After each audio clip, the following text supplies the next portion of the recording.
大家好，今次想同大家介紹位於北角新樓設計作品101 Kings Road。呢個項目發展商係宏安地產，共有1座，有251個單位，實用面積為204尺至1291尺，於2026年1月開始入伙。小學校網係14區，中學校網係東區。101 Kings Road 呢個單位，我哋用咗近年大熱嘅輕車奶油風，將米色、白色同原木材質糅合，打造出一個療癒嘅生活空間。客飯廳設計核心係輕型化，電視櫃採用咗灰白色雲石牆配搭木條子坑紋，呢種一剛一柔嘅對比，低調得嚟極具層次感。成個電視櫃同飯廳嘅高身儲物櫃都係懸浮式安裝，櫃底加咗隱藏燈帶。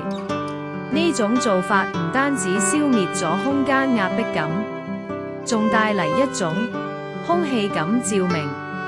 飯廳櫃用咗暖杏色調，平衡咗雲石嘅冷感，令屋企充滿溫馨氛圍。主人房空間有限，透過精準計算，都可以做到3邊落床。對於爭分奪秒嘅上班族係必須設計。3邊落亦令整理床鋪變得順手。雙人床旁邊係一體化懸浮床頭櫃，呢種設計除咗慳位，仲成功營造出一種精緻感，冇傳統房櫃嗰種壓抑感。